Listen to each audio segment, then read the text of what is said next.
Selamat pagi semua. Salam damai bagi kita semua. Tetap semangat, sehat, kuat. Meskipun COVID-19 kita hadapin sekarang ini, mari kita doakan bersama-sama agar COVID-19 cepat berlalu. Nah, sebelum kita memulai pembelajaran kita bernyanyi bersama.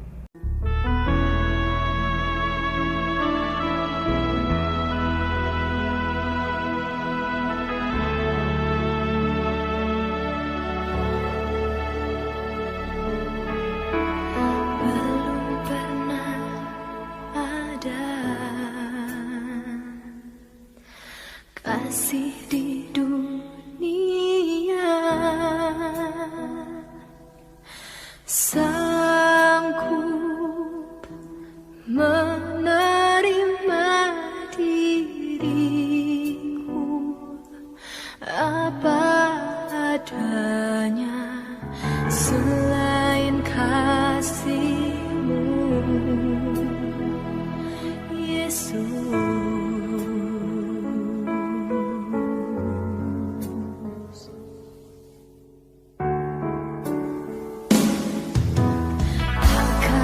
Ada lagi kasih seperti ini, sanggup mengubahkan hidupku menjadi baru, selain kasih.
Kita berdoa.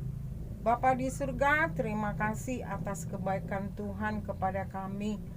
Tuhan melindungi kami di perjalanan sehingga kami sampai ke sekolah dengan selamat. Berkati kami dalam belajar sehingga kami jadi anak yang pintar. Berkati guru-guru kami, berkati orang tua kami. Berikan kesehatan, kekuatan dalam membimbing kami. Ajarilah kami Tuhan melakukan yang terbaik untuk kemuliaan-Mu. Ampuni dosa-dosa kami Tuhan dan layakkan kami di hadapan-Mu. Terima kasih Tuhan. Amin. Materi yang lalu, karya pengampunan Allah dalam Yesus Kristus, bab 2 halaman 8. Materi pembelajaran kita pagi ini pengampunan Allah, lanjutan dari bab 2 halaman 11. Pembacaan Alkitab Kolose 3 ayat 13 kita baca bersama-sama. Manusia baru. Sabarlah kamu seorang terhadap yang lain, dan ampunilah seorang akan yang lain. Apabila yang seorang menaruh dendam terhadap yang lain, sama seperti Tuhan telah mengampuni kamu, kamu perbuat jugalah demikian. Tujuan pembelajaran mengetahui pengampunan Allah melalui anaknya Yesus Kristus turun ke dunia ini. Nah, sekarang Ibu memberikan pertanyaan disebut pre-test. Tuliskan 3 alasan Allah mengutus anaknya turun ke dunia ini. Ibu tunggu bagi yang PJJ dijawab 5 menit. Ibu tunggu foto dan cepat kirimkan.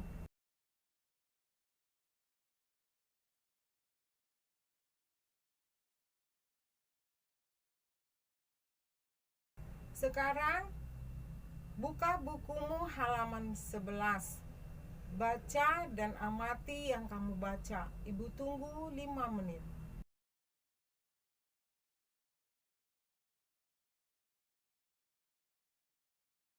Waktu membaca telah selesai.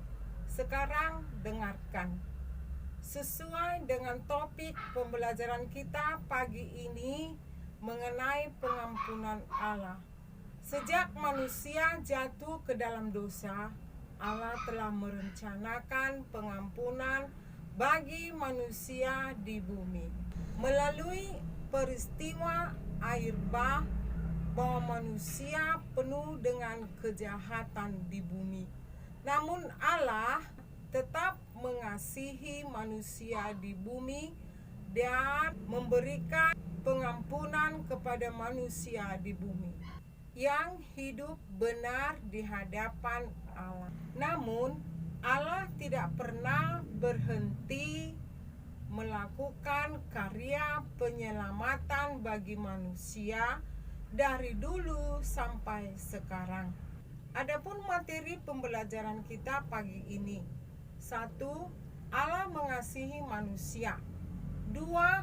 Allah Maha Pengampun. 3. Allah penyelamat. Nah, sekarang dengarkan bagian pertama. Allah mengasihi manusia. Allah mengasihi semua ciptaannya dan selalu memberi kesempatan untuk bertobat bagi manusia dan kembali kepada Allah. Rasul Paulus mengatakan, hiduplah di dalam roh. Artinya, hidup yang dipimpin oleh roh dan hidup menurut perintah Allah. Sesuai dengan janji Allah kepada umatnya sebelum Yesus Kristus naik ke surga, Yesus akan mengirimkan Roh Kudus menemani umatnya. Janji itu sudah digenapi atau dipenuhi sejak hari Pentakosta, di mana Roh Kudus turun di hati setiap orang yang percaya. Oleh karena itu, mintalah pada Yesus agar Roh Kudus memimpinmu. Caranya adalah dengan tekun berdoa, setia membaca Alkitab. Yang kedua, Allah Maha Pengampun. Allah bersedia mengampuni manusia yang bertobat dan berbalik kepada Allah. Ketika Petrus bertanya kepada Yesus mengenai pengampunan, Petrus bertanya, "Guru, berapa kali kita harus mengampuni yang bersalah kepada kita?" Yesus menjawab, "Bila kita mengampuni 70 kali 7 kali, artinya pengampunan itu tidak terbatas. Pengampunan itu setiap saat. Setiap kamu dapat mengampuni sesama manusia. Jika orang lain tidak mau mengampunimu, teruslah berdoa dan berbuat baik padanya. Suatu saat hatinya akan luluh dan mengampunimu juga." Yang ketiga, Allah adalah penyelamat. Allah turun ke dalam dunia untuk menyelamatkan manusia berdosa. Mengapa? Karena manusia yang berdosa tidak mampu menyelamatkan sesama manusia. Itu sebabnya Allah mendatangi manusia secara langsung untuk menyelamatkan manusia dari dosa. Yesus Kristus adalah Tuhan dan manusia. Mengapa? Karena Yesus lahir sebagai manusia. Yesus merasakan semua yang dirasakan oleh manusia. Yesus menjadi lapar, Yesus haus, Yesus sedih, Yesus marah. Namun Yesus tidak berdosa karena dikandung dari Roh Kudus. Dia adalah Tuhan yang bangkit dari antara orang mati dan naik ke surga. Kristuslah yang telah membayar dosa kita melalui darahnya, kematiannya di kayu salib. Jadi, sebesar apapun kekecewaan Tuhan terhadap manusia, Allah tetap mengasihi semua ciptaannya dan selalu memberi kesempatan untuk bertobat. Kesimpulan, Allah mengampuni dan menyelamatkan umatnya melalui Yesus Kristus. Allah adalah Allah yang pengasih dan pengampun. Pengampunan Allah memberi kekuatan bagi orang percaya kepadanya. Tugas atau postes: 1. Tuliskan apa saja bentuk-bentuk hidup menurut daging. 2. Tuliskan artinya hidup di dalam roh. 3. Tuliskan pada hari apakah Roh Kudus turun. Kata penutup. Baca buku bab 3 halaman 17. Kita berdoa. Terima kasih Tuhan, kami telah selesai belajar mengenai pengampunan dari Allah. Tuhan, terima kasih karena Tuhan sudah lebih dahulu mengampuni kami. Saatnya kami Tuhan, kami mau bertobat sesuai dengan perintah-Mu, karena Engkau selalu mengasihi kami. Dan Tuhan mengajari kami agar kami selalu memaafkan saudara-saudara kami sesama manusia 70 kali 7 kali dan tidak terbatas waktu. Terima kasih Tuhan, ampuni dosa kami, layakkan kami di hadapan-Mu. Di dalam nama Tuhan Yesus kami bersyukur dan berdoa. Amin. Sampai di sini pelajaran kita. Tetap ingat pesan Ibu prokes 3M dan doakan agar cepat-cepat habis Corona 19 ini. Terima kasih, Tuhan memberkati kita.